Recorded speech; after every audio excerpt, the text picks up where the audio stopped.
Good evening and welcome to the June 22nd, 2022 meeting of the East Lansing Planning Commission. Mr. Menzer, would you please call roll? I'd be happy to. Chair Bowman. Here. Vice Chair Sullivan. Here. Commissioner Williams. Here. Commissioner Wolf. Here. Commissioner Lapine. Here. Commissioner Wagner. Here. Commissioner Hendricks is not currently here. So we have quorum Thank you. with 6. You have, in your packet was a copy of the agenda for this evening's meeting. I'll entertain a motion to approve that agenda. Second. That's been moved by Commissioner Williams and seconded by Commissioner Wolf. Is there any discussion on that motion? Seeing none, we'll call for a vote. All those in favor, please signify by saying aye. Aye. And those opposed?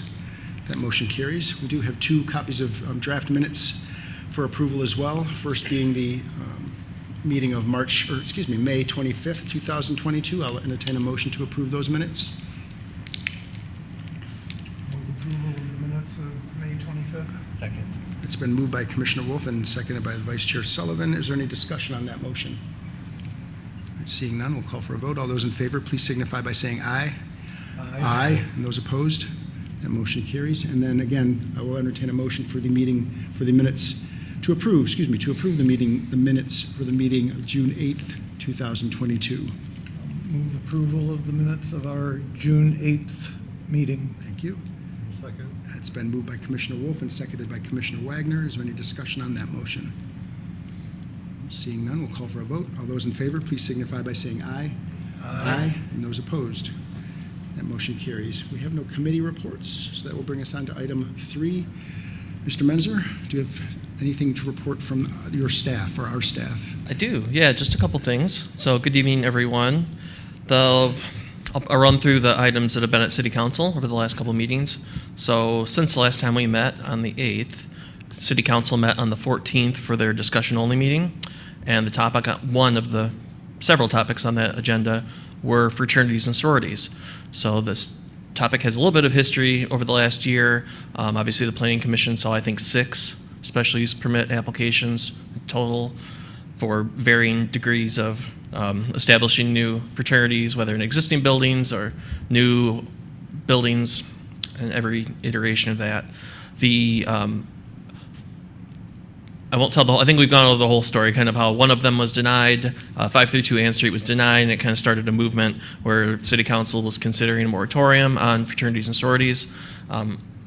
At a previous meeting, that was kind of bypassed. We didn't end up going down that road, but I had committed to following up with City Council on the topic, and to boil it down to a very brief, was really I had suggested or just recommended that City Council stay the course with the current special use permit approach and not make any significant changes to the ordinance, and for a variety of reasons. But ultimately, I think if I just had to pick one, I think the special use permit fits very well for these uses. They're going to get properly vetted by those involved. So public hearing at the Planning Commission, public hearing with City Council. A lot of people have their eyes on these projects. They get noticed.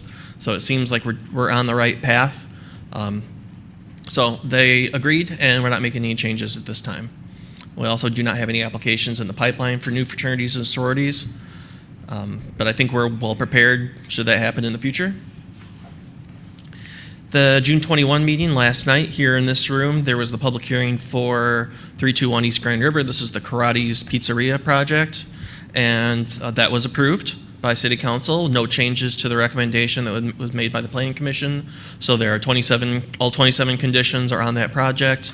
The owner is excited to move forward, so they're going to start with demolition, interior demolition, and then we'll submit a building permit to start building out the second story and the addition of the stairwell on the north side of the building. So hopefully things will go swiftly. I don't know how quickly they're ready to mobilize, but it sounded like within the next couple weeks to at least get that demo permit. So, if you remember, one of the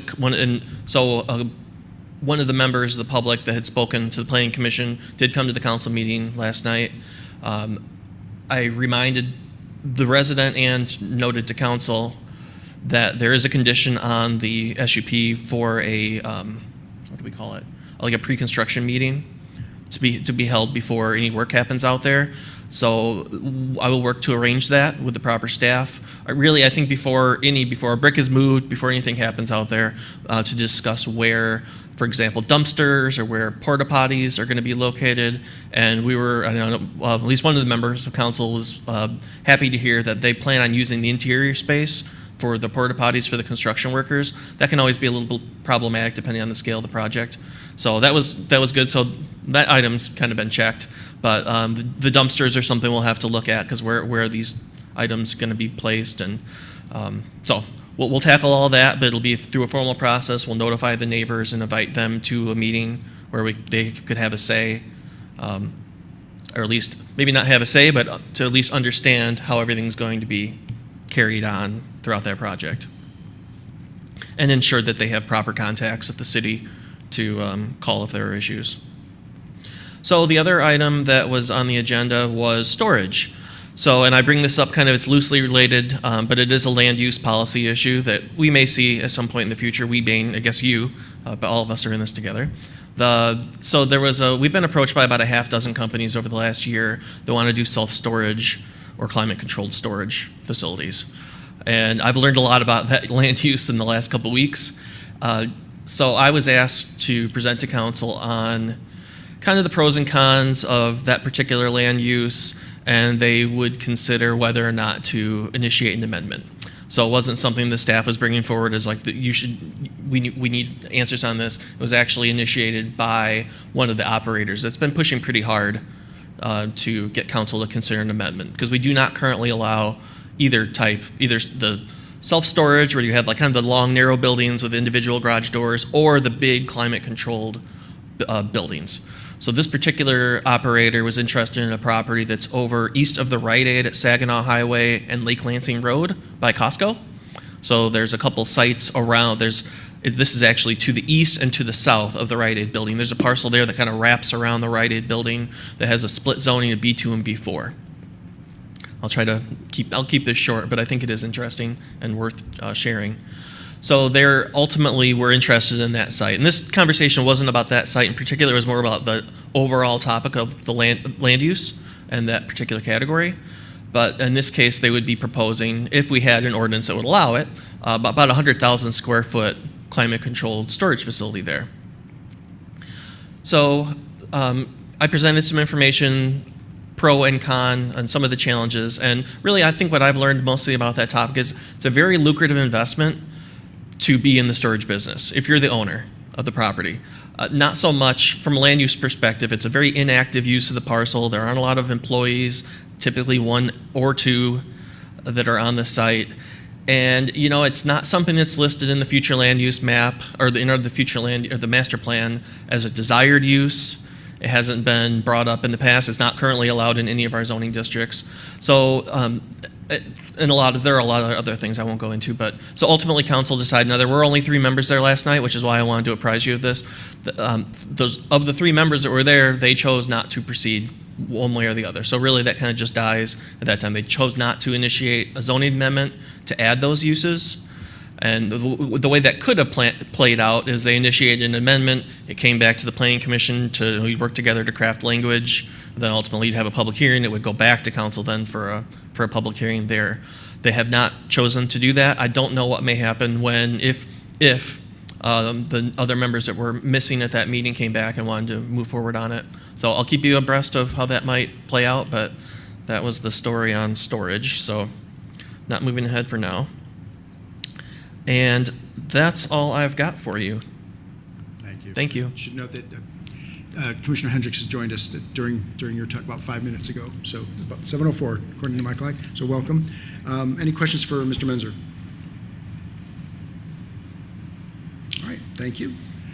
Item 4, Commissioner announcements. I will let you know that I'm not going to be at our next meeting on June 13th, and my discussions with the Vice Chair lets me know that he will not be either. So if we do have a meeting, someone is going to have to be a battlefield promotion of some sort. So if we bring another person on board before then. So it sounds like we're going to be pretty thin if that's the case, Mr. Menzer. And you said there's nothing in the pipeline. We'll have 3 missing, so that leaves 4. Correct. And we need 5. That's correct. So Okay. As you say, you have nothing in the pipeline? I did not have anything in the pipeline. I was going to Maybe that's- propose, well, we can get into the next item, John. I was going to propose something, but we can talk about that in a minute. Okay.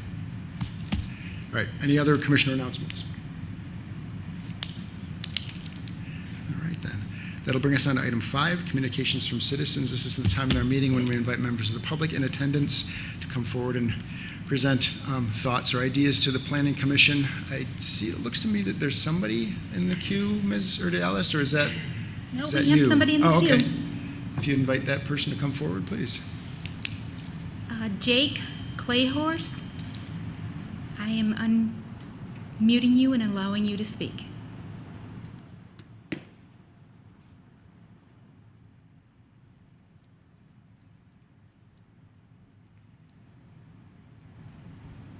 I do not have any questions or concerns. I am here because one of my classes has me coming to one of these meetings to learn more about them. Welcome.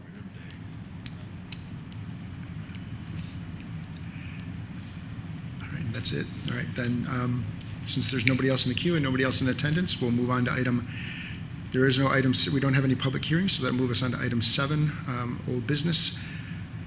Our one item of old business, future land use map update process. Mr. Menzer. Yeah, thank you. So we talked about this at the last meeting. I don't want to belabor it any further than we have to, but what I was actually going to suggest, and I know it doesn't sound like it's going to work out, was canceling the July 13 meeting and having a work session instead in this location where everyone already has, it's already on everyone's calendar. So in this case, that doesn't sound like it's going to work, which is absolutely fine. We do have a second meeting in July on the 27th. I've been talking to one person that may submit for a site plan special use permit for that meeting. The deadline for that is getting close, so they may or may not be able to submit it next week. So depending on that, we could, for that meeting, then cancel the regular meeting, hold a work session in this room, reconfigure the tables so that we can more actively communicate with each other, utilize the screen. At that point, then we wouldn't have to accommodate television, so we can do kind of whatever we want in here, which I have found the work sessions to be very helpful when discussing topics that require a little more in-depth conversation. Absolutely. So that was it. I mean, so we could instead move that to the second meeting in July and proceed after that if there are no other public hearings. Sounds workable. Do you have anyone? Okay. And I'll just reiterate, I think my plan of attack for this, and it sounded like everyone was on board, was just to have a series of maps. So existing land use map, future land use map, zoning maps, and some reconnaissance from our staff in terms of existing uses to really just go by the map, whether we go by section or kind of area by area, focusing first on the northern tier area that has been identified specifically as an area to update, but also looking at some other places that there may be some incongruencies, and I don't have any ideas about that right at this moment, but that's all. I think you'd mentioned that parcel, I'm not going to get the boundaries right, but west of Collingwood, east of Spartan, north of Albert, for the south of overlay area? exactly, Yep. right. So if that works, we can Possibility. plan for the second meeting in July, tentatively for the second meeting in July to cancel the regular meeting and, okay, If there's no business, sure. cool. Okay. All right, any other input regarding that plan for staff? All right. And that'll bring us on to what brought us all here this evening, our one item of new business regarding accessory dwelling units. Oh, thank you. It's you again. Yeah. So, Unless our attendee wants to add something, I'm kidding. yeah. Oh God, do they see the back of my head? That's great. I'll try not to think about that. Thankfully, no one's really watching. This is an opportunity. I always find meetings where we don't have a lot, official business to do to tackle some of these other larger policy issues. And accessory dwelling units is on the list of the short-term housing action plan, and it's something that we had discussed for the work plan for this year. And this seemed like a timely way to get back into it. So I don't plan on giving a very, very detailed presentation. You saw my somewhat lackluster attempt at and kind of gathering just some resources for you to start the conversation. That's really what this is intended to tonight, is just really get the ball rolling on a conversation. This is can be a pretty complex policy issue that, depending on the community, people look at these kind of things in very different lenses. My experience in Meridian Township was accessory dwelling units was pretty much a no-go. It was not going to happen. And I've read a lot of case studies from other communities, and there definitely is that perspective. So what I was hoping to do is just run through kind of some of the policy considerations that I'm seeing based on what I'm reading, and we can hopefully spur some discussion about those items and maybe what could be included in a future ordinance. So, and given the opportunity, I will just talk and talk, so feel free to interrupt me along the way. What I included in the meeting pack were just a couple links. So my experience, probably what I have the most information and read a lot about, is Ann Arbor. They have a pretty successful accessory dwelling unit program. They don't have a lot of them. I think they were up to 23 in one of the articles that we sent. But they're on one of the more leading edge communities in Michigan that had been implementing this. I have a sister that lives on the West Coast, and that's like required in areas on the West Coast. So there are a lot of different takes on this, but really what I was trying to do, so you saw the accessory dwelling unit, kind of their package from Ann Arbor, and they have everything from kind of quick answer stuff to frequently asked questions to a whole guidebook on how it works. And they've changed their policy over the years. That started off a little more restrictive and changed to include other things, like they do now allow them on rental. I'll get into this more detail, but with some experience, they have changed their ordinance, I think, a couple times, and they have a timeline on their website that shows kind of how they started and then what has changed over the years. So it's interesting to look at a community like that it's similar to East Lansing's college town. They have the same kind of student pressure that we have here, and how they've dealt with it and how they've kind of grown with it. Then there's an article here in Ann Arbor, one of the people that actually developed a freestanding accessory dwelling in their backyard, and what was of note to me was the cost. In this case, these folks spent $225,000 on the unit. And that's probably not, depending on the situation, that's probably not too far off from what many people in East Lansing might see, based on construction costs and based on some of the challenges of getting to portions of the yard in order to construct these things. But it just, trying to find some examples, and that was really the reason I shared that one with you, is what they literally might look like if someone were to build one. There's a real life example. And there were a couple articles about that Northwood ADU. And then just a little bit like the AARP local ordinance. That was, I thought, kind of a good overview of just all the potential challenges at play here, and some of what they are calling the best practices. So I won't go into all that, but what I do have here is just kind of a list of policy considerations. And first of all, I think everyone understands kind of how an ADU may manifest. And stop me if I'm going too far into this, but I'm seeing three types. There's either conversion of a space within the home for an apartment. There is conversion of, or I guess allocation of space in an existing detached structure, and then construction of a brand new accessory structure somewhere in the yard, typically in a rear or side yard. So that's kind of how they end up. So all right, we're all on the same page on that. So I wanted to talk, and I'm just going to run through my list, and I'm happy to stop at any point. So one of the challenges, I think, is that there's, and I don't mean this, it's not necessarily equitable. There's not the same opportunities for everybody in the city. I think it's one of the initial challenges. There are, in East Lansing in particular, we have, 6 historic districts, and that presents a challenge to the folks that live in those districts. There's a whole separate review process for really any exterior change to the property. There are some neighborhoods that may, and I haven't seen any, but that may have homeowner association restrictions, deed restrictions, some sort of covenant against maybe the limiting the number of units, number of people or number of units on a particular site. I don't know, I haven't seen all of those yet. I'm basically trying to think of reasons how this might not be applied equally amongst everybody in the city.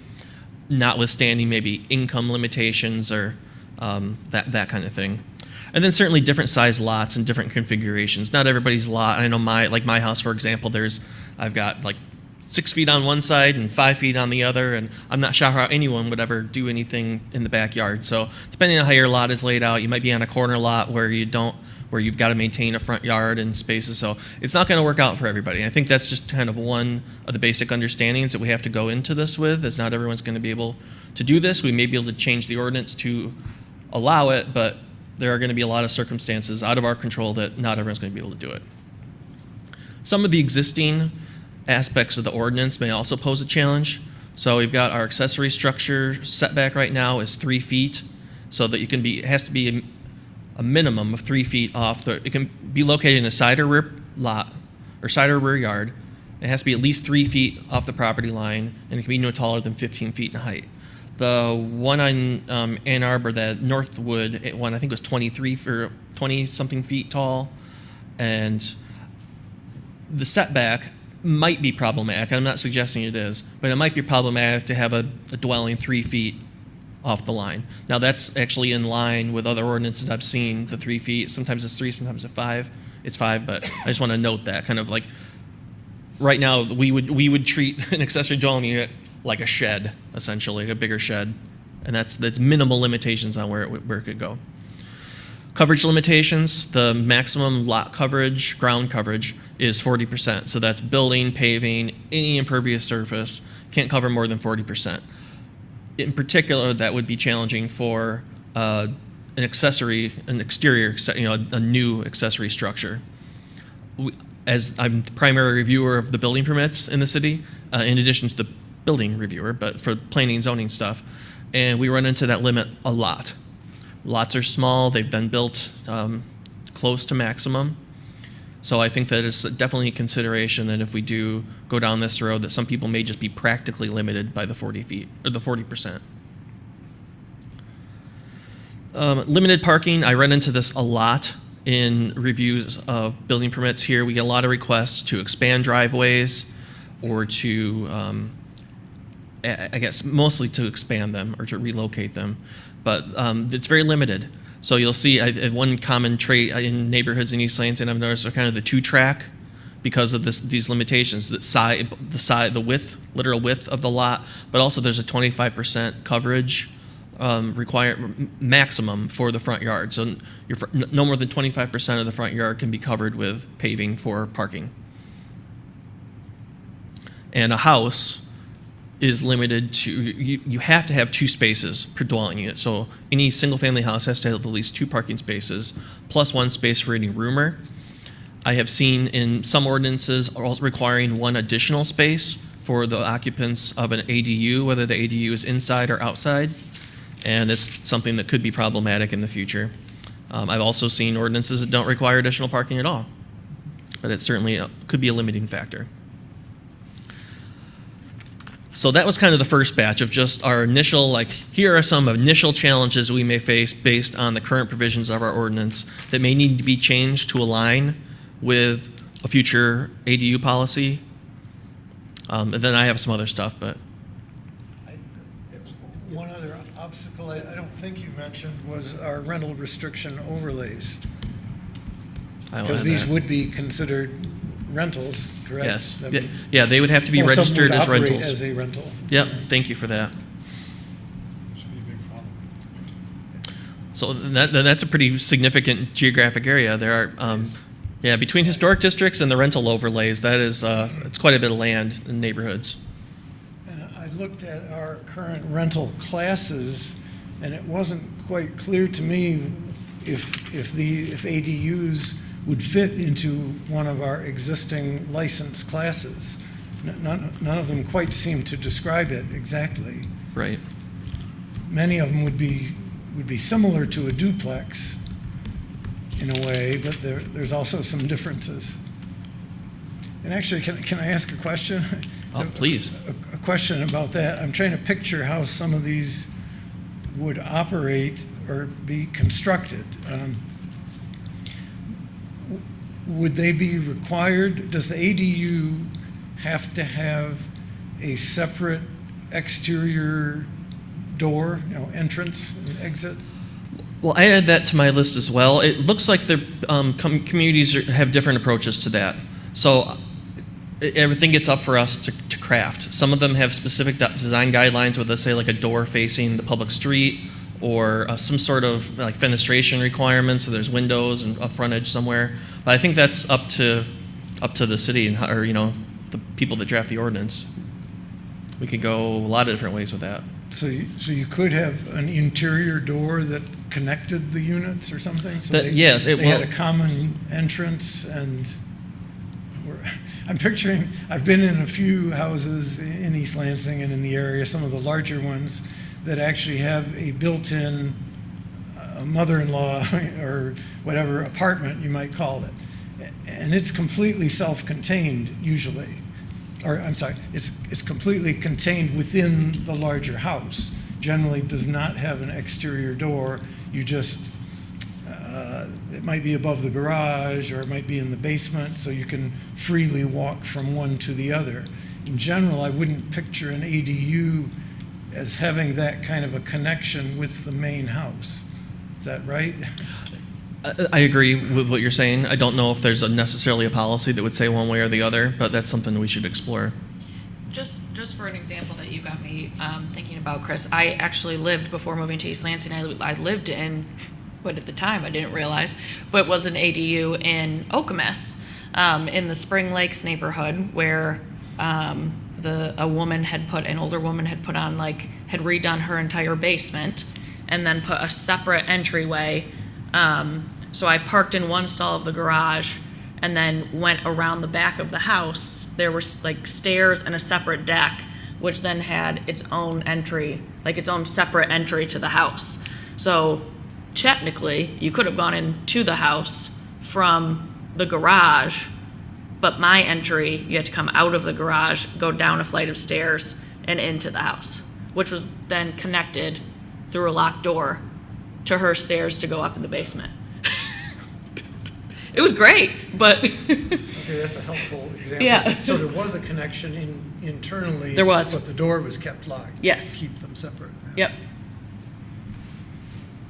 And I know there's fire and building requirements related to both of that as well. I don't know always what they are, but Vice Chair Sullivan had something, but I could add to that in a minute. Go ahead. Yeah, so I think on our previous discussions, how I had envisioned this was essentially the setback garage that's almost a separate structure that has the rental unit above it or ADU above it. Doesn't even have to be a rental unit. But just in looking at the materials, I think that there's some benefits to some of the other types of formats for this as well. In particular, perhaps an attached attic. I think that could be good in some neighborhoods and some locations. But in my mind, I had always pictured that setback garage. And some of the narrow lots, it's tough to get the garage on the side of the house, so it's set back, and you could easily kind of have a separate dwelling back there. My brother-in-law has a house in Birmingham, and I know we've looked at Birmingham with the form-based code discussions. They have a lot of ADUs in Birmingham because the lots are so narrow and the garages are back there, so that's another good example to look at. I could just envision a lot of scenarios too that this could be beneficial, like someone that's aging in place in their house, and perhaps they had an ADU that they had a teenager in that had their own separate room in, and then they moved out, and they can rent it out to a grad student, or there's a lot of different scenarios. Working from home, they could have that be sort of a home office situation too. So I think it's an interesting use of space, and it helps with density as well, and I'm happy we're having the discussion. I was thinking the same thing about, the beautiful pictures of this Nordic, ADU with floor-to-ceiling windows and overlooking a forest. I'm like, oh, that's great. But what would it be like in East Lansing, right? I think the ideal would be to increase the density in single-family houses. But I live in Bailey, and more than half Bailey is student rentals. So I was thinking to myself, well, I don't want to necessarily increase the density of student rental houses, and this would be very lucrative, right? A lot of rental companies would probably want to add, wherever they could, structures that might be not idyllic, not Nordic. But maybe the rental license gets to that, because I think maybe you would have some sort of a rental license where it'd be two unrelated. Is that a class 2 license? Family plus someone else unrelated, or I don't know. Anyway, but I think maybe the rental overlays would stop a lot of that from happening. But I don't know. I do see some potential problems with this. Well, also, in some of these others, like Ann Arbor, I'm pretty sure, and I looked at Madison, Wisconsin, has some interesting implementations of this. But anyway, they generally seem to require that the owner live there. So in that case, the complete rental properties wouldn't be eligible for ADUs. And that was one of the primary questions. I have a couple policy questions we could run through real quick, and that addresses a couple of those. Because those are some of the big policy questions that we're going to have to answer. We really kind of pick a lane on some of these. And sorry, go ahead. Actually, sort of to piggyback on that, before we get into that, because this is related. Please. The article about the couple that built the one in Ann Arbor, at the beginning, or in the article, it suggested that, in fact, it said, the occupant had to be related and that they wouldn't pay rent. Now, it looked to me like their most recent updates are going to scrap that as a requirement, but that seems, I mean, clearly, that is the typical, granny flat or mother-in-law suite or whatever.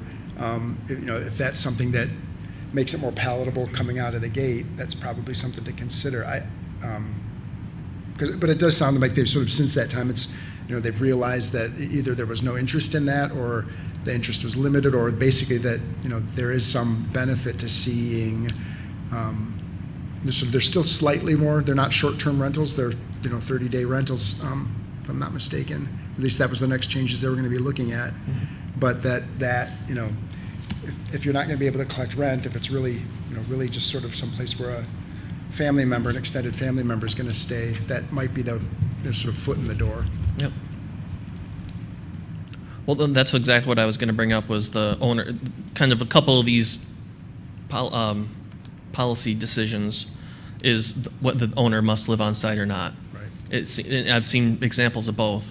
It might be more palatable initially for owners to require an owner either live in the primary residence or in the accessory dwelling. But like you said, Ann Arbor appeared to have switched from yes to no, or from no to yes, actually, to open it up. I don't know if it was because they weren't getting a lot of applications or a lot of properties weren't qualifying for it. So, Yep, go can I ask a ahead. question? When we say owner, There you would go. that mean a family member or the owner of the house, the person on the deed? We'd have to define that. I was thinking it would be the owner of the house that is the deed holder. That would be something that, given my recent experience, that would be something that if we went down this this route, I would want to explore further. I learned a lot of things this week about zoning code in terms of my new next door neighbors. And you can own a house and have another family member live there, and then the owner never has to be there if a family member, a direct kin, lives there. So I think there's some workarounds that make me hesitant for the rental restricted overlays, at least, for how we define an owner. So the kin is effectively still considered the owner. And the kin can have a renter. Right. Yeah. Yeah. So then the question is, if there's an accessory dwelling unit, is that basically open up another opportunity for another family to be in the auxiliary unit? Yeah. And actually, just one other thing just came to mind as you were saying that, and I could be wrong, but my sort of understanding about the way we typically would consider auxiliary structures, not dwelling units, but auxiliary structures that would be 3 feet from the property line, they wouldn't have been typically dwelling units. Right. Well, they aren't, right? Because it's not permitted now. Building code certainly has a provision to allow that, but it's just something that, in the past, we've always only talked really about sheds or garages or whatever. There's a potential additional, complication when you're starting to talk about places where people are actually going to dwell. Yes, Yeah. definitely. I think the other thing that comes to mind, and I probably do a bad job describing this, but I also learned that the piece that you were speaking to about not collecting rent, there are instances where we have owners purchase homes and then they don't collect rent on the renters that live there, so that it's technically not a rental property. So that's another thing that I would want to consider. So you could have a family buy a house, their son can live in the house, their son can have multiple friends live with them, but if they're not collecting rent, it's not a rental. Okay. Which is a shady workaround. Yeah, no, I don't think that's quite right. In East Lansing, we don't differentiate based on whether there's any money paid or other, whatever, given for living there. It's really, when we they're call not related, we when, do. when we call them rental licenses, they aren't really, they're occupancy licenses. If you look through the code, I'm pretty sure you won't find anything about any case where rent being paid makes a difference. So we do call them rental licenses, but it's misleading. That's my understanding as well. I certainly can investigate that further, Yeah. because that would be a pretty big loophole.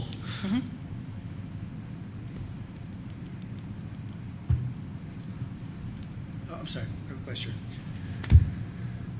Help me understand this a little bit better. So what currently prevents this from taking place? I know you explained some of the coverage limitations and setback limitations. So if somebody meets those requirements in East Lansing currently, could they have a dwelling above a garage on the back of their property? Can they currently not do that? Yeah, they currently cannot do that. Okay, so what is it that prevents them? We have a limitation on the number of dwellings on a property.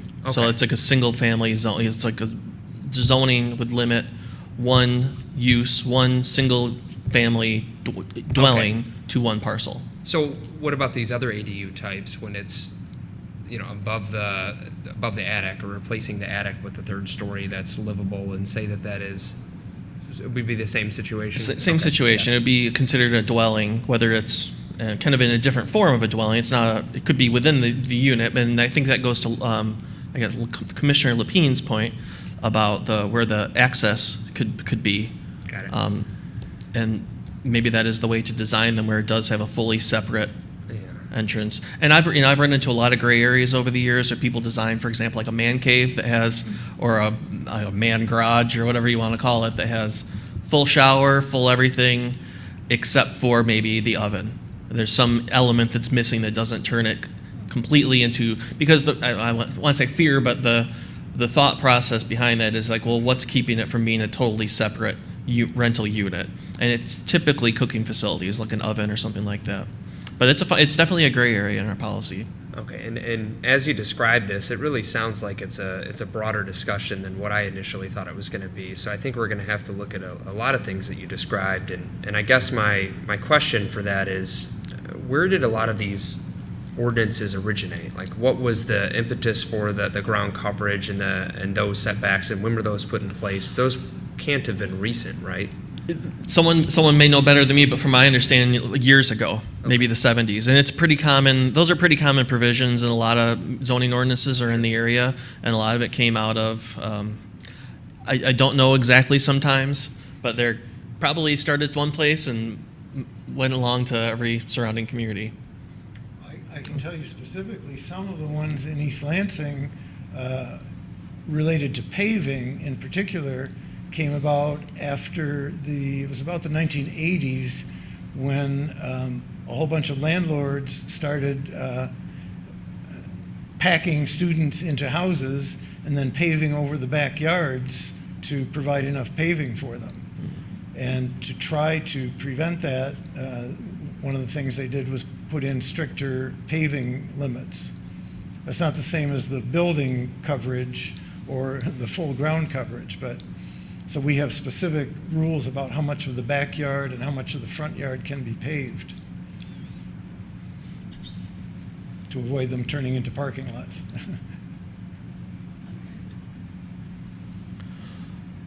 Do you mind if I keep going? Okay. And these are some of the kind of bigger policy questions that I think will need to be answered somewhere along the way. And I'm not suggesting we jump right into this by any means. That's why I was hoping to kind of have an initial, here's all the challenges that we might face along the way. So some communities have a minimum lot size, so they say like only lots of a certain size even qualify for this. East Lansing started that way, and I think they have reduced that. One of the challenges there is, again, being not allowing opportunities for as many people to do this, frankly. And also the size of the lots. We have a lot of platted neighborhoods here that do have smaller lot sizes. So I have not done even an exhaustive or any review of kind of where the sweet spot is on lot sizes. So if we were to pick a size, I think it should be based on that sort of review.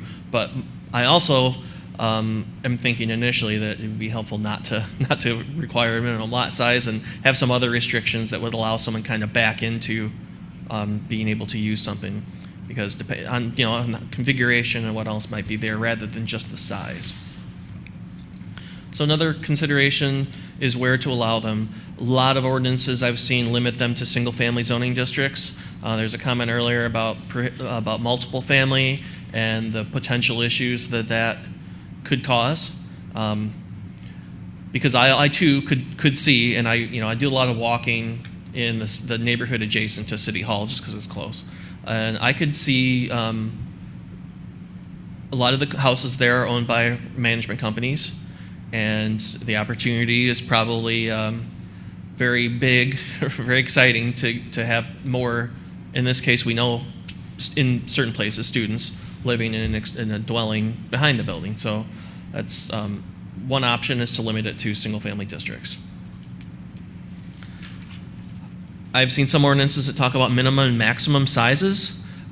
Just the term itself, accessory, indicates that this is a smaller unit. And to a certain extent, I think that probably regulates itself, but incorporating some sort of minimum and or maximum size of an ADU may be useful. Allowing by right or by special use permit. Some communities do require the special use permit as some sort of public review. Ann Arbor uses a conditional permit, and which was, if I had to pick something today, seems to make the most sense. You're not having to go through the public process. It can just be, you have all been to public hearings, and subjecting any one person to sometimes subjective criteria could be really challenging, and granting some but not granting others. And just from a timing perspective too, I think if you're trying to get a use like this to take off, or trying to get people to invest in these units, it may be more challenging to face the Planning Commission and City Council and go through that entire process and have to provide notice to neighbors and everything. Limiting the number of people living in an ADU, and this gets to some of the points I've heard already about our rental ordinance, and I have not looked at this through kind of the rental perspective or engaged with my colleague in the rental housing program, but there could be challenges there inherently in terms of the number of people that could live in the unit itself. So I've seen some ordinances that say one, some that say two, some that say two or a family, so it's something we'll have to tackle at some point. I have a question on that. Yeah. Some of the materials, I think it might have been some of the Ann Arbor materials that were in our packet. There was some discussion about how you define a family in the context of that kind of a regulation. I could think that could be very challenging. Agreed. The city has a pretty broad interpretation of family, like as a functional family. So it's not just the nuclear family, but other iterations of that. And there may be loopholes in that as well. Yeah, for example, I didn't notice that in that example in the materials there was an opportunity to include a domestic partner, for example. So it's like I could just imagine all kinds of configurations that could prompt some questions. Mm-hmm. I don't know, I think we have a pretty good definition of it in East Lansing, and it's been tested out for several decades now. I can't remember the last time it was changed, but I'm not terribly concerned about that. I guess there's always new situations that could come up. I can find it. Yeah, if Ann Arbor's is more restrictive than ours, I'm surprised. But yeah. Yeah, ours is not particularly restrictive, but I can provide an overview of that real quick, or I can provide it at a future meeting. Sure. So there's like 6 parts to it, and I won't go into all of it, but 1 or 2 related persons are, all right, well, they talk about family, so that could be any kind of iteration of the members, and they're talking about grandfathers, uncles, aunts, people all living in the same building. It's very flexible, I guess, is the point. It's I don't not want easy to summarize that. No, it's not easy. I'm realizing that as I'm looking into it. But we talk about domestic. The better it is. I think to Your your point, questions. my understanding, which I learned again this week, is that right on what you're saying, Peter, the only piece is that you can have like as many people that are related in the household and no more than 2 unrelated members. Right. So you could have a domestic partner. You couldn't have 3 domestic partners, but you could have 1 or 2. And you can't have a family plus 2 more unrelated. Right. If there's a Yes. family group, Yep. they can have 1 more Yep. unrelated, right? And it specifically excludes groups that may consider themselves a family, like a fraternity or a club or an association or some kind of assembly of people like that that are calling themselves a family when they're not really. But it does afford a kind of any other iteration of a family. So it's very broad. And actually, I think I just stated that wrong, now I think about it. If you have a group in there that qualifies as a family, they cannot have an unrelated person without a rental license, That's correct? That's what you suggested to me at our last meeting, and I actually didn't check it, but because I trust what you tell me. But it was a correction of my long-standing misunderstanding of what how that ordinance reads. That I believe you're correct. It's a family, and then no border without actually calling them a border, which only would be permitted. It wouldn't be permitted in an overlay zone. Right, so that Which one would be? a border would not be permitted with a family in an overlay zone. Depending on the restrictions. Exactly, yeah. Yes. Oh, yeah, excuse me, the most restrictive, If it's RO1, right. Yep. So a single mother with 2 children and a new domestic partner relationship, what's that? That's a family. Is it? Yes. That's my Yes. question. Is it? I believe so. Okay.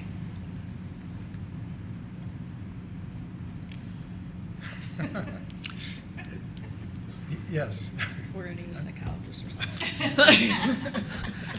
I can come back to this topic, maybe a little more education, but each zoning district will have it notes like a family and then 1 roomer, but it will limit the number of unrelated people, and each district is a little bit different in terms of the total number of unrelated people. So it'll have a maximum occupancy of like 3 unrelated or 2 unrelated, but it's typically a family, a roomer, or 2 unrelated, 3 unrelated. I don't run into the roomer situation very often, but it is something that's noted in the zoning districts. Peter, can I ask a quick question? So I get the occupancy part of this, but if you think about it like rental and wanting a short term, like a 30-day rental, how is that enforced? Or how do we not just have a bunch of Airbnbs that come in for daily rentals? Or Yeah, I noted that in the list as well as a potential topic. So, there is a lot of discussion about the future of short-term rentals. Right now, if you did have, and we've come across them recently, where there are houses that are listed on Airbnb, they're required to be registered as a rental. And that's it so far. And I don't know how many of them actually have operated and gone through that process, but if they do come across, and I don't deal with them directly, but what they're required to do is register, which is a process in and of itself. And that's been a hot topic in Lansing too. Yeah. Because there are local ordinances for Airbnbs, and there's state legislation that seeks to circumvent essentially what the local ordinances would be. So that was a hot topic. Okay, so we talked about most of this stuff. We talked a little bit earlier about design guidelines, so I've seen they're all over the board on that, but how this structure actually, in this example, I'm talking about a secondary, an accessory dwelling, a separate structure, about how it looks. So requiring that a certain architectural style, that it looks like a home, that it has windows or a certain percentage of windows, that it's oriented a certain way, that kind of thing. So those are the primary questions. I have a list of kind of other just random stuff, limiting, and that just might be something to think about in the future. So limiting the number per parcel. I'm not even thinking that there's a lot of opportunities to do more than one, but I just want to at least cover that. We would require them to register as a rental. And the only reason I even bring that up, I think it's a foregone conclusion, but that can be challenging in its own way. It's you have to pay to register it, and then you pay for inspections every year. But it is something that would be needed. We talked about the short-term rental issues and how that impacts.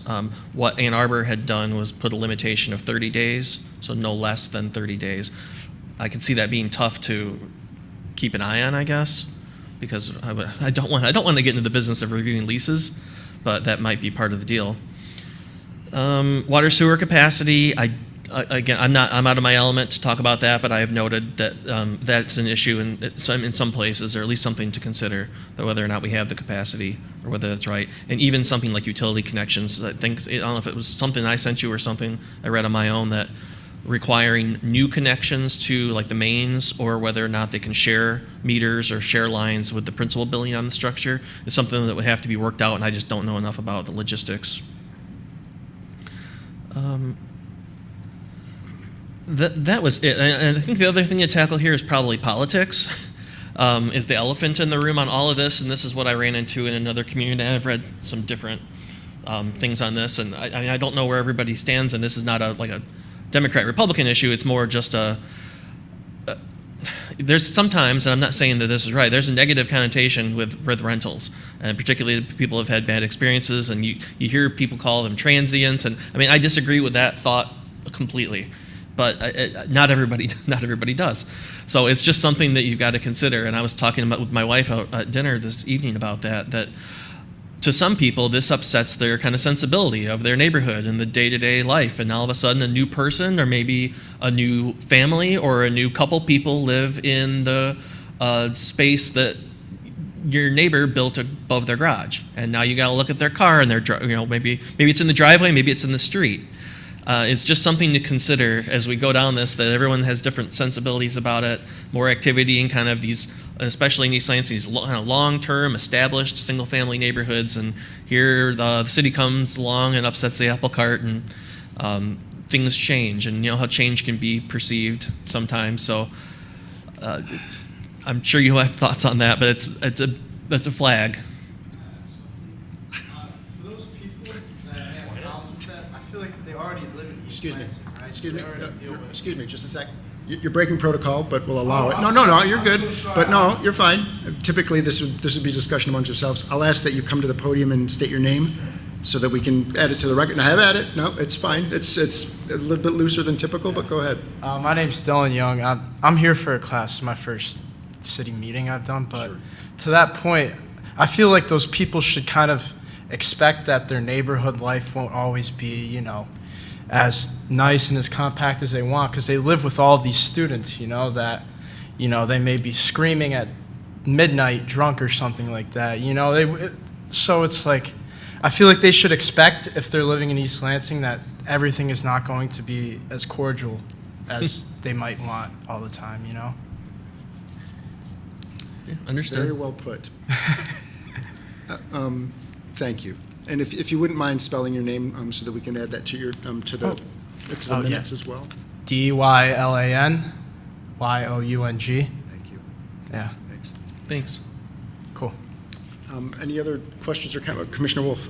Yeah, I see that partly as a, this is simplifying it a little bit, but a city culture view versus a suburban culture view, where city dwellers are kind of accustomed to that, and people who like a city atmosphere are not going to be bothered as much by an increase in density, whereas people who are looking for what I would call a suburban lifestyle really want their own lot. They don't want too much next to them, and again, I'm simplifying a bit, but Yeah, it's one of the agreed, but I think that moving forward, I think we have to be really careful. Sorry, this is a topic that's we read a lot about in the last couple of years. And I think that if you only have time to read a little bit of the AARP Page 3 touches on it really beautifully, the changing circumstances that have strengthened the case for ADUs. I mean, we know that typically, historically, that zoning has been used to marginalize people who are typically underrepresented or people of modest means. And the second to last bullet point talks specifically about systemic racism, or sort of, again, continuing to marginalize people that don't have access to the very amenities and services that are available in our downtown adjacent neighborhoods. And it says specifically here, sort of schools, amenities, transportation, and jobs, and so on. So I would say that as, we're coming out, we're just starting to talk about this. I think we have to be really careful about continuing that process of things like minimum building size or maximum building size, or the coverage limits or the parking minimums, that if we're going to continue to reinforce those already somewhat restrictive, perhaps overly restrictive regulations, that this might not be, it might not happen at all. And I think that probably it's going to be driven by, I can't find the source of it, but I wrote it down in my own notes. I think it was in Ann Arbor's narrative. They go through, ADUs advance a number of stated city planning goals, including, and tie it back to some of those things, that if indeed there's an interest amongst council to do this. I mean, they talk about increasing neighborhood diversity and affordability, reducing the amount of impervious surface on on all the lots, right? That these are they outlined what looks like 7 of them. We're probably we have less, I think, transit opportunities than other cities, but certainly, the 7 things that are outlined in the material that you sent us would probably be a good place to sort of build that foundation if the intention is to move forward with this. Other questions or thoughts from Mr. Did you say you had a couple more? No, actually, that was it. And I only raised that topic, and I certainly don't suggesting that should stop us. I mean, I think there's every reason in the world to pursue a policy like this. But I guess just identifying that it may be one potential challenge that we'll need to plan ahead for and take on, full speed. Right. And I'm just thinking, if I don't want to jump, continue to hog the mic, but the housing symposium that we were at, the primary speaker said flat out, building new housing units, building new dwelling units is going to either decrease immediately in the short term, it's going to decrease the value of the other buildings and the other houses, the other residences in the area, or at the very least reduce the sort of upward trajectory of those units, because as the supply increases, sort of the demand for high rent apartments is going to decrease, and so it's going to be a political issue. That's going to be something that's going to have to be defended with an eye toward the long term, if indeed this is something that's going to be truly sought. I would be interested in knowing how much demand there is now. I don't think, well, and maybe there's no demand because there's just no mechanism to undertake that effort. Mm-hmm. That if the opportunity were available, would there be actually some interest amongst the public to do this? Because it's not cheap. By my quick numbers, a super small one, you're looking at least $100,000. Right, if you did figure our current building costs and a relatively small, 200 easy, 150 wouldn't be too much of a stretch. We don't have Ann Arbor's building costs, but we're not that far behind. And so I think that it's going to be a significant expense, and you're going to have to take the long term if you think you're going to recoup that expense in terms of, I don't know, $1,000 a month rent. I don't know it's typical now, right? Yeah, I don't know. Right. Maybe it's easier if you don't have to build new, if you can build within, but. Related to that a little bit, and one of the things I was reading, I don't remember if it was one that Peter sent us or something else, but someone mentioned that lenders were not didn't look on these very favorably for lending money on them. I didn't see that, but yeah, that would make sense. Some lenders. Yeah. Couple quick comments. Yeah, absolutely. Yeah, so I need to sit at the end, I think. Yeah, no, it's a new setup. We're getting used to it. So You should be here. Peter, I'm glad you brought up the politics of it, though, because it is interesting, right? Because we often hear about discussions of increasing affordable housing in the city. And then sometimes I feel like when specifics are presented, there's pushback to those specifics and those proposals and those things that could create good opportunities for people. So I think that that's a good point. I'm glad that that was brought up. And as far as the financial investment in a property, I think one of the ways I view it is it provides some insurance to people that are building, perhaps an additional office space or an additional bedroom, that if down the line when they're working from home remotely, if they can retire and they can rent out that space and recoup some of that significant investment, I think that there are benefits to that too. And then lastly, I know we're kind of getting in the weeds on, rental restrictions or if the owner has to live there, and I don't know if a blanket approach is the best policy for this. I think that perhaps we could look at doing different tiers. I don't know however we'd want to structure it, but depending on location, depending on lot size, I mean, I'm sure there's a lot of things we could look at. And again, I don't think tonight's goal is to get into the weeds on this, but I don't know. I'm just happy we're having the discussion because there are positives to it, I think. Other thoughts or questions? Actually, oops, I'm sorry. Nope. Yeah, have at it. Yep, sure. So you guys are saying for these ADUs, they'd be only for homeowners, right? And not for these rental companies and that own the houses? That's kind of the potential aim? provision. That's one of the restrictions that has been used in other cities, but Okay. we don't have anything right now. Yeah. So. Well, if that were the case, then would there be, what do you think, like the pushback or the kind of, from these rental companies, such as Hagen or something like that, or CRMC, what would they try to push back or combat that? What do you think their kind of stance on that would be? Them getting weeded out? I think that's probably a call to the Hagens or to CRMC to find out what their thoughts are. I got to believe that they would have some input. They would want to have some input in the project or in the process, or the possibility that this might be, something that, because ultimately it might chip away at their margins. Good question. Yeah. No answer. Not really for us to speculate. No, certainly not. But we could call Brian or Joe or whatever. That. Sure.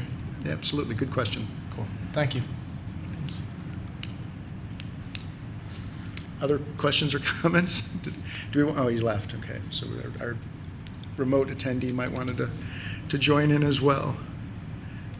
One other thing that came to mind and this will not happen within the next 5 years, 10 years, but you and I talked about the land value tax as a way of potentially softening the potential cost of construction and ultimately the sort of increased value of the land and then therefore increased tax, increased assessment and so on. And so that's that's been touted. I've heard a lot about it relatively recently as a potential solution to undeveloped land and leaving it undeveloped as opposed to, because by developing the land, you're increasing the assessed value and therefore the tax, as opposed to taxing the dirt, taxing the land as a potential alternative.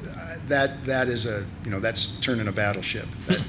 But just that's been it's getting a lot more of the press lately, and so it's just something we should be aware of as a possibility.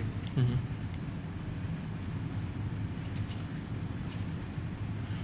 I'm sorry, Commissioner Wolf. Yeah, like in many of our zoning decisions, this is one where we have, East Lansing has kind of a unique or rare situation where we are so dominated by one of the largest universities in the country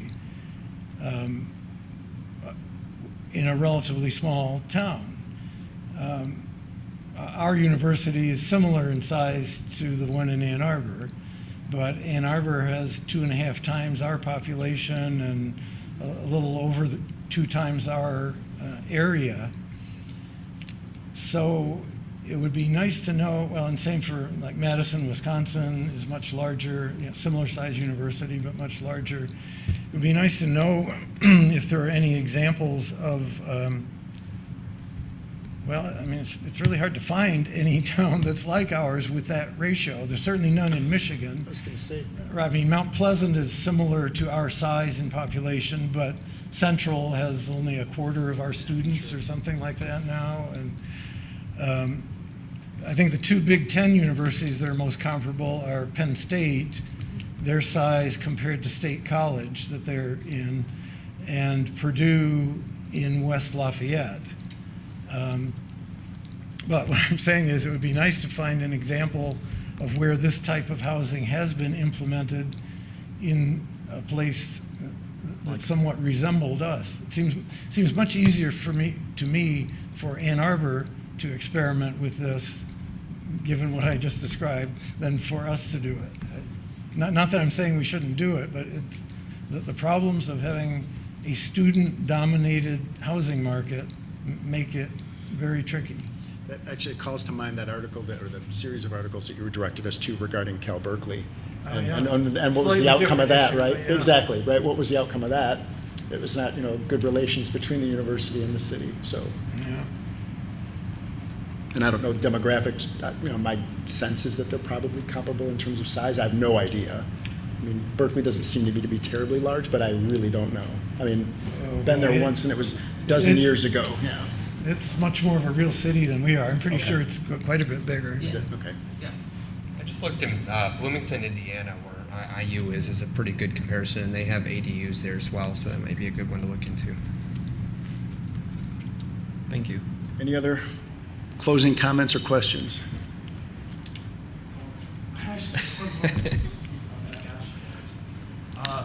So what's like, if you guys could summarize it, what's like the need for the ADUs in East Lansing? Like, why do we need it? Like you said, our population is student dominated, so a lot of students probably wouldn't use it as much as like in Ann Arbor. Why would we do it and not in Ann Arbor, So Ann Arbor does have a provision, in fact, for quite some time. Peter Yeah. kind Okay. of summarized the reason for this at the beginning. I don't know if he wants to repeat that, or the reasons that we're looking into the ADUs. Well, did I say something clever? I don't remember. I mean, it was based on the need for more affordable housing was a big one. It came out trying of to achieve more density. Yeah, it came out of a conversation. So, not to take it too far back, but the city looked at, did a housing study, and it was actually more of a housing market study that looked at all kinds of things. But the end result of that was that we like many communities around the country have kind of a gap, a missing middle gap, where we don't have enough unit. We know that there are people out there that want to live in East Lansing, but we don't have either the type of house or the price range for them to come live here, or the availability. And so, similar to the struggles of almost every community in the country, we just don't have those options. I mean, physically, we don't have them. We just literally don't have enough houses for people to live here. So this is one of the, it's a pretty sparse toolbox of ways to tackle that, and ADUs is one of them. It kind of addresses people whether it's a time in their life or whatever it is, that is one more option for somewhere to live. And our current zoning, a majority of our current zoning doesn't actually permit anything but single-family detached residential units on most of the land in the city. That's probably a pretty broad generalization, but the reality is that much of our zoning would support only single-family detached There's houses. not enough space for any more, really. Right. Cool. That's typical throughout the country. That sort of a great deal of the land in most cities is reserved for single-family detached houses, residences. Thank you, guys. Thank Absolutely. you for your Thank time. you. Thank you. Any other questions for Mr. Minster? So, well, hopefully I haven't raised more questions than I answered. I mean, the intent was just to let's talk about this and see where we might be able to go with it.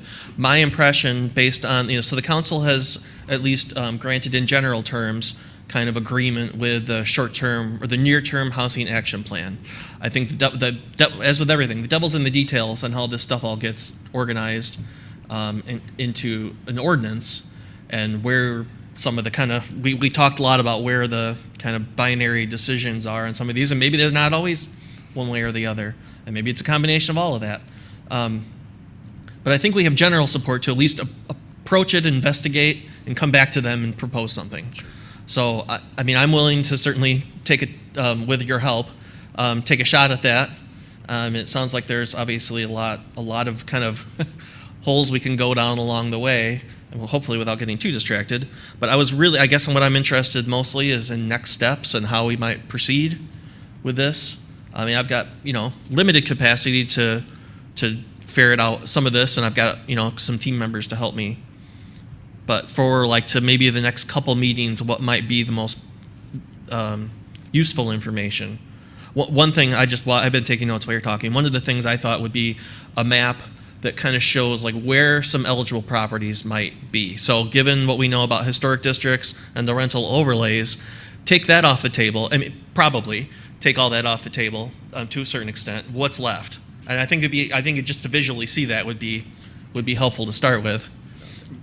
What are we talking about here? And we may be able to extrapolate and figure out exactly, not exactly, where these might go, how many we might see. Looking at other communities, so best practices, and I've already done a little bit of that. Ultimately, we could, as suggested, we could talk to some of the management companies around here, see if it's something they're even interested in doing. I don't want to give them any ideas, but just general feedback. But I'm interested in anything anybody else has to share. Commissioner Wolf? When I was looking through the material regarding Ann Arbor, I thought at some point I ran across a link or a mention or something of a map that they had prepared showing where the ADUs were. Is there such a thing? And then I couldn't find it. So it actually shows a map with the second dots link or- off of some of the links that Peter had sent us.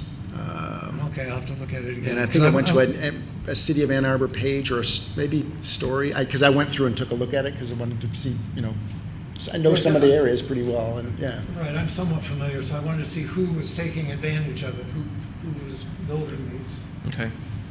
All right, if you know where it is, you could. We can send it to tell you. me. I hopefully could find it. But yeah, I did go and look at it. Other thoughts or questions or directions? Yeah, This Commissioner could be Levine? just a ridiculous question, so feel free to tell me so.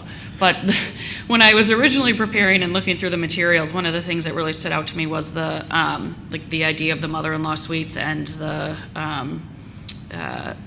details that came from AARP, knowing that we have a significant probably crisis on our hands of a number of older adults that we'll have in our country in the next 10 years.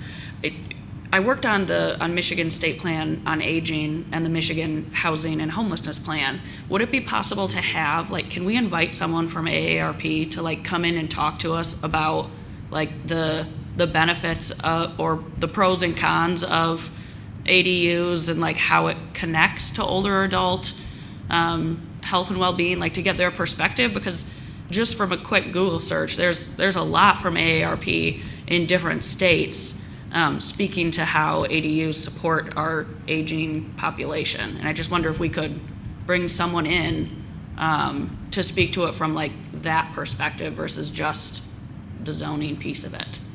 Actually, those are two of the things that they mentioned. One of the things is sort of the aging population, people want to age in place. Yeah, And aging then in place there's is sort of huge. Yeah. caregiving to an aged or aging relative, right? So it's sort of, there's actually two potential things that they Yeah. mentioned, that sort of changing circumstances have strengthened the case for ADUs. I mean, that was the one takeaway from the state's plan on aging was the desire to age in place and the cost of going into a retirement community if you have a family member to take care of you within your home. So I just wonder if there's another way that we could kind of look at it to get some additional perspective that I as a 31-year-old might not be thinking about.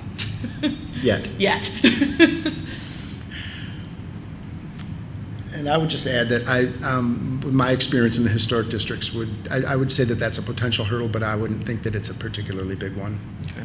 If it's crafted right. I mean, and Mr. Commissioner Hendricks might, he's got a similar experience that, it's one of those, if it looked right and it were cited right and it didn't have a adverse impact on the character defining feature of the primary resource, then it shouldn't really be an issue at all. Yeah. Well, to Lauren's point, I can certainly work to arrange something like that. Sure. If and maybe we can work together. I'm not sure where to start, but I'm happy to help. I have someone. Okay. if it pleases the commission. It's just an idea.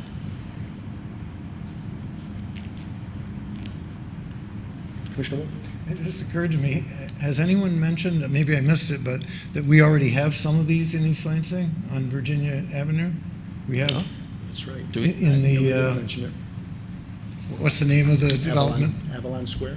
Yes. Is that right? Oh, yes. There were like 3 or 4 of those. Well, I know that they're allowed. I'm not sure if anyone actually took advantage of it. I'll find out, because I just talked recently we're in the process of arranging, it's a longer story, but their association never got set up. So we're in the process of finalizing the association, kind of handing that all over to the residents there. I'm But pretty sure, I'd say 2 or 3 were built that way. I'll look at it. In their outbuilding, you know, they're not attached, but in the detached building. Okay. Ms. Schmidt had mentioned that, and there was a provision within the, maybe in the deed, that it would be limited to the owner-occupied units. I think so. seem to remember talking about that in an earlier meeting. I'll get information on that. Sure. There's one on Collingwood too. Is it really? Yeah, so there's a brick house on Collingwood, maybe between Kedzie and Orchard. There's a house and then a separate structure.